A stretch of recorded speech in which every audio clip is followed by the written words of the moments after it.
شهر كريم قد أطل شهر الصيام والعمل أبشر إذا ما الشهر حل شهر الرجاء والأمل. بسم اللہ الرحمن الرحیم. نبی کریم صلی اللہ علیہ وسلم نے ارشاد فرمایا، من قام رمضان ایمانا و احتسابا غفر له ما تقدم من ذنبه وما تأخر، کہ جو شخص رمضان المبارک کے مہینے کو دن میں روزہ رکھ کر اور رات میں تراویح کے ساتھ گزارے گا تو اللہ رب العزت اس کے اگلے پچھلے گناہوں کو معاف فرما دیں گے۔ بعض روایت میں آپ صلی اللہ علیہ وسلم نے ارشاد فرمایا کہ اللہ رب العزت نے رمضان المبارک کے دنوں میں روزوں کو تم پر فرض قرار دیا اور میں رمضان المبارک کی راتوں میں تم پر تراویح کو سنت قرار دیتا ہوں۔ تراویح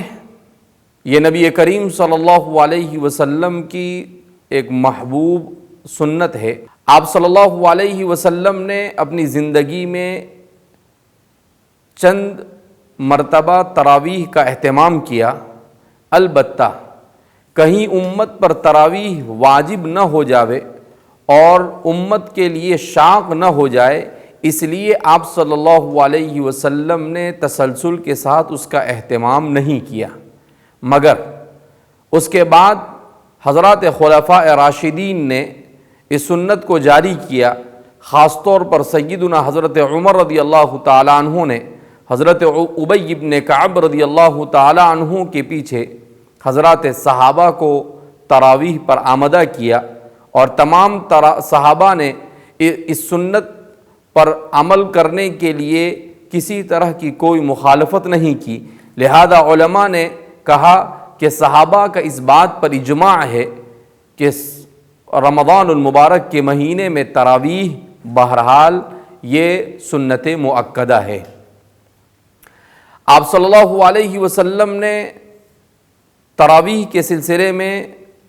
یہاں تک کہ ارشاد فرمایا کہ جیسا کہ بیہقی کی روایت میں ہے کہ اس کے ایک سجدے پر بندے کو 600 نیکیاں دی جاتی ہے۔ آپ اندازہ لگائے کہ 20 رکعات کی روزانہ 40 سجدوں کی کتنی ساری نیکیاں بندہ حاصل کر سکتا ہے۔ مگر یہاں پر ہمارے معاشرے میں ایک بگاڑ اور برائی یہ بھی ہے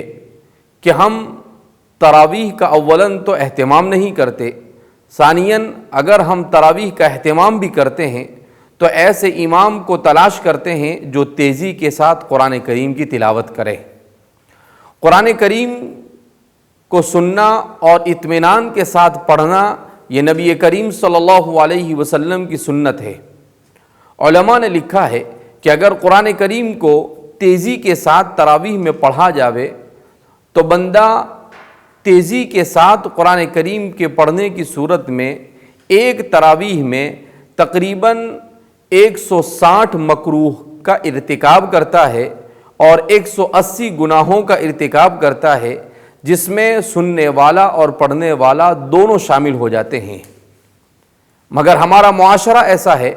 کہ وہ ایسی مسجد کو تلاش کرتا ہے جس میں زیادہ تیزی کے ساتھ قرآن کریم کی تلاوت کی جا رہی ہو۔ بعض مرتبہ قرآن ایسے پڑھا جاتا ہے جیسے ایسا محسوس ہوتا ہے کہ قرآن کریم پڑھا نہیں جا رہا ہے بلکہ اس کا مذاق کیا جا رہا ہے، سوائے آیت کے پہلے اور آخری جز کے اور کوئی چیز بھی سمجھ میں نہیں آتی۔ یہ قرآن کریم کی تلاوت نہیں بلکہ قرآن کریم کا رمضان المبارک جیسے مقدس مہینے میں بھونڈا مذاق ہے۔ لہذا ہمیں یہ کوشش کرنی چاہیے کہ جب ہم کرکٹ دیکھنے کے لیے، فلم اور اس جیسی بیہودہ چیزوں کو دیکھنے کے لیے اپنے ایک گھنٹہ نہیں گھنٹوں کھڑے کھڑے اس پر وقت ضائع کر سکتے ہیں، تو کیا اللہ کے سامنے اپنے آخرت کو بنانے کے لیے ہم 15 منٹ زیادہ نہیں دے سکتے ہیں؟ یہ سوچنے کا مقام ہے کہ ہم اللہ رب العزت کے سامنے کھڑے ہونے سے گویا کہ اپنے آپ کو دور کر رہے ہیں اور گناہ کی چیزوں میں اپنے آپ کو منہمک کرنے میں دلچسپی لے رہے ہیں، یہ بھی امت کی ہلاکت کے اسباب میں سے ایک اہم ترین سبب ہے۔ لہذا ہم یہ کوشش کریں کہ قرآن کریم کو ترتیل کے ساتھ سنیں اور ترتیل کے ساتھ پڑھیں اور اس غلط رواج کو معاشرے سے ختم کریں۔ اللہ رب العزت ہمیں قرآن کریم کو جس طرح سے پڑھنا ہے اس طرح سے پڑھنے اور سننے کی توفیق مرحمت فرمائے اور ہر طرح کی برائیوں سے ہمارے معاشرے کی حفاظت فرمائے۔ والسلام علیکم ورحمۃ اللہ وبرکاتہ۔